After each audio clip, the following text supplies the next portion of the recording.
Season 53, war number 6, and we're up against LVT. This time my team will be Shathra, Omega Sentinel, and Luke Cage.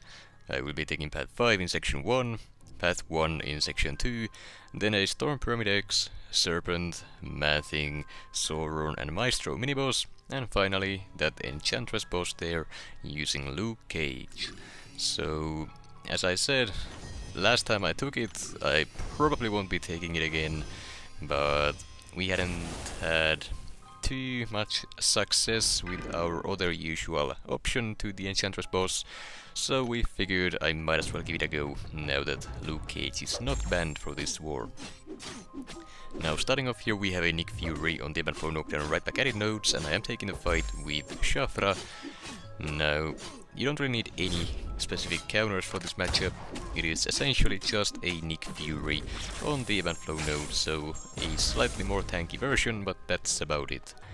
All I gotta do here is just do the usual Shathra rotation, special 1, heavy charge into special 2, and that is the first life essentially dealt with. It fell just a tiny bit short, but overall it went well enough, and now with the second life the plan is to just repeat the process. Special 1 there, and then when I get an opening, charge up that heavy attack, power steal into a special 2, release the heavy, throw the special, and down he goes. Fight lasted less than a minute, and I finished it with essentially full health. Shathra does work pretty well for Nick Fury in general, due to him not being able to remove the eggs or the wasps from himself whenever he enters his second life, as he normally does with any other effect on him. Then, next up we have a Negasonic Teenage Warhead on the Ebb and Flow knockdown and not right back at it, heavy hitter nodes, and I will be taking this fight with Omega Sentinel. Went ahead and threw on the recall masteries for this and the next few fights, and this one isn't really all too special, just gotta keep up the heal block as usual to deal with the defense tactic, and then all I really gotta worry about is Negasonic's evade, and the way you usually deal with that is just heavy counter her heavy attack with your heavy to knock her down. Knocking her down puts the evade on cooldown, as you saw there.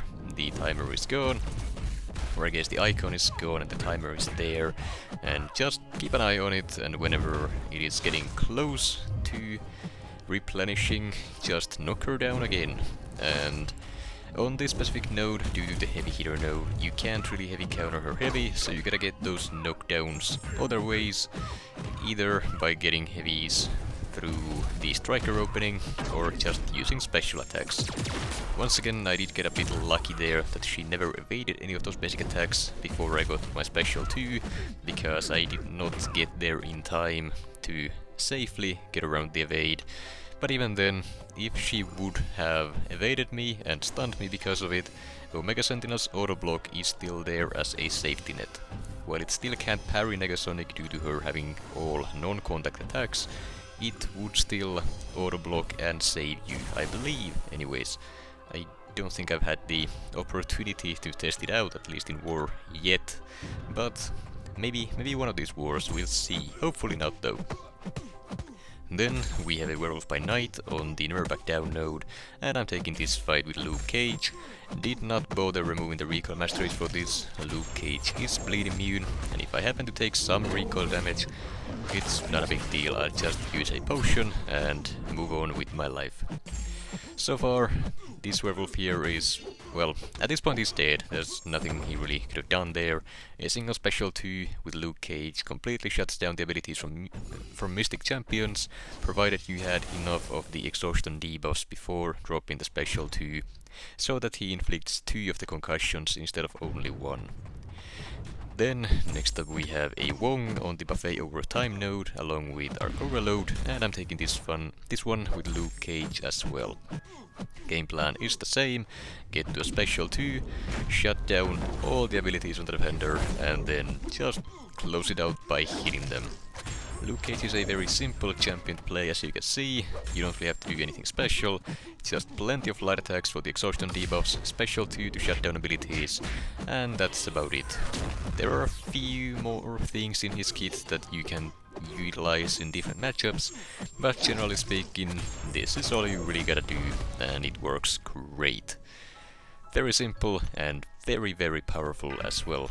And for the longest time I forgot that Luke Cage's buff was also done by DLL, so it honestly does make sense. I don't think he has missed with a single champion yet, though I have absolutely no experience using Patriot, so I can't speak on that just yet, at least not with full confidence. Anyways, next up here we have a Storm Pyramid X on the Power Snack and 1 too many hits miniboss node, a usual fight for Omega Sentinel here, and plan is the same as always. Get to a special 3, use that for the plasma, and other than that just keep the heal block up to deal with the defense tactic, and that's all there really is to it. I did have a teammate plays the Odin pre-fights for me here, mainly the shock resistance, which I will need for the Man-Thing mini-boss on the Hazard Shift Shock and Bleed node coming up shortly. Pre-fight here doesn't really make a difference, and neither does the protection, unless I, for whatever reason, happen to eat a special 2 or something, which, if this fight is done properly, should not happen. Power Snack can't activate due to Omega Sentinel's immunity to nullify, and then as long as I can actually keep out the heal box here properly throughout the fight, the power gain shouldn't be a problem either from the defense tactic. Now at this point I am already at my special 3, so I just gotta bait out the special 1, get another heal block up there, drop the special 3, and that will be enough damage to close out the fight if I just dance around for a bit and let the plasmas do their work. Now once again, I will be taking some power sting damage here, as you saw. I'm gonna say it every time it happens whenever I take this specific mini-boss, because it sucks and I don't agree with it. I don't think it should work like that. It's really... the order of operations does not make sense to me, and I hate it, so I'll keep mentioning it every single time. I know it gets tiring or annoying after a while, but, well, it's annoying me as well, so we are both in the same boat there, I guess. Anyways, the fight goes down, only real damage taken was from the power sting, and now we move on to the Serpent mini-boss on the inevitable power efficiency, make a stand, and when I open mini-boss. And I'm gonna be taking this fight with Shathra, as usual. Went ahead and removed the recoil masteries, and the plan here is to just play it slow and steady. Only gonna be baiting Serpent special once, if possible, while there is the bug which allows Shathra to completely avoid Serpent special 2 by using her heavy attack to get past the projectile spawn point on the special 2. It's not something I like doing in war, you know, just in case I mess it up. I'd rather take the chip damage from the special 1s than risk it in full-on special 2s, because it hits pretty hard and I don't want to deal with that.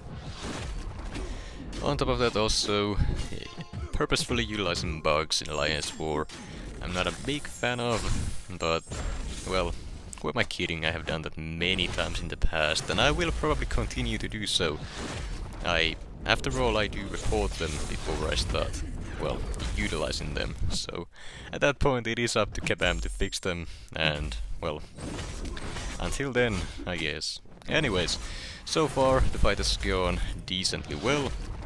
Serpent has been good enough, or actually, I guess fair enough to actually throw those specials instead of just holding his power meter until he gets to a special 2 or worse. And so far the fight has been a bit slow due to a little bit of a mismanagement on the Megastan protection, but overall the fight is going down, and this is...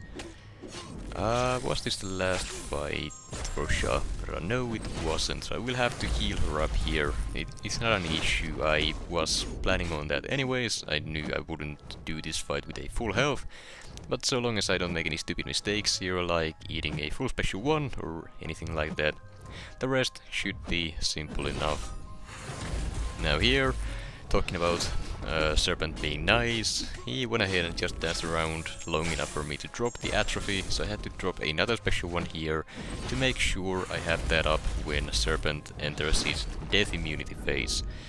The atrophy is the thing that reduces buff duration on the opponent, and you really wanna have that up when Serpent gets the death immunity, otherwise you're gonna have to sit around the full duration of it, and that's when things can go very wrong very quickly. managed to take the fight down. Was one of the slower attempts at it, but still, Shathra is a very strong option, though I still wouldn't consider her the best one. Sim Supreme is still probably the best option you can use for Serpent on basically any node in Alliance War. I can't think of a single one that he wouldn't be able to take him on. Then next up here we have a Man-Thing mini-boss on the Hazard Shock and Bleed node along with Conflictor, and I will be taking this fight with Omega Sentinel. I do have the Odin pre-fights from the Storm Pyramid X mini-boss here, and for whatever reason I do also have these Mr. Fantastic pre-fights here, which was not part of the plan, and this is exactly why. They just get eaten immediately at the start of the fight due to the Conflictor node, so no idea why a teammate placed them on here, but I guess it allowed me to inflict the heal block up at the very start of the fight, so it was somewhat useful, but it's also a waste of the pre-fights. In the future though, if we have extra ones, I might assign a single pre-fight here to be able to get the heal block up as easy as I did here, so it was a mistake, but at the very least we learned something from it. And yeah, so far this fight has gone exceptionally well. Already got the special 3 off, got the Incinerate debuffs on, heal blocks up, I'm managing to pause them all just fine, Man-Thing is throwing his specials, White Magneto pre-fight allows me to land my parries just fine, keep the pause up, and honestly, this has been one of the better attempts at this fight. So long as you don't accidentally use the special 3 while the Conflictor node is still up, Omega Sentinel is, or does this fight very well. Along with plenty of other defenders here, but yeah, it works if you do it right. Don't do what I did against the Ebony Maw earlier in the season. That was me not doing it right, and I still hate myself for messing it up as bad as I did. But nothing we can do about that now. Man-Thing, down he goes, no issues there, and next up we have a fight that I was, honestly, mistakenly so, not really nervous about. A Sauron on the, what's the node? Aspect of Evolution mini-boss node, and I will be taking this with Omega Sentinel.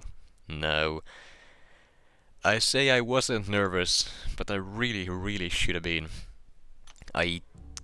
There's the enhanced power gain node here, and I completely underestimated how powerful the tactic power gain would be because of it. And you're gonna see in a second what happens when you do that. So I start off the fight, as usual, get the heal block up, and then switch to light ending combos to keep the heal block paused, and bait Sauron special 1s, keep finishing combos with light attacks, slowly but surely get that special 3, and then at that point the fight should be over and done with, essentially. But here he got the power gain, and look at that power meter. I don't have an invulnerability boost active at the moment, and yeah, I'm getting super lucky that he's actually throwing these specials. Had he saved for a special 3, and I'm not sure if I would have died, but it would have been pretty close. And at this point, I'm just happy that he did throw those special 2s, and I'm happy that I do know the full decks on it. And yeah, somehow I'm still alive and I am not eating any special 3s. I got my own special 3 off, got the plasmas on, and now I just gotta limit my hits as much as possible so that I don't re-trigger the power gain. I'm watching the charges on the opponent very closely and just doing the couple combos needed to pause the debuffs, let the plasmas do the work, and down he goes. Gotta say, not doing that again, and if I am, I will be using the invulnerability boost, but even then I don't think Omega Sentinel is the play there at all. Sure, she worked this time, but there's nothing she can do about the degeneration on the special 3, and yeah, that's gonna be left for someone else in the future, or another counter perhaps. Anyways, next up here we have a Maestro on the Conflictor miniboss node along with combat dash prowess, and I am taking this fight with Shathra.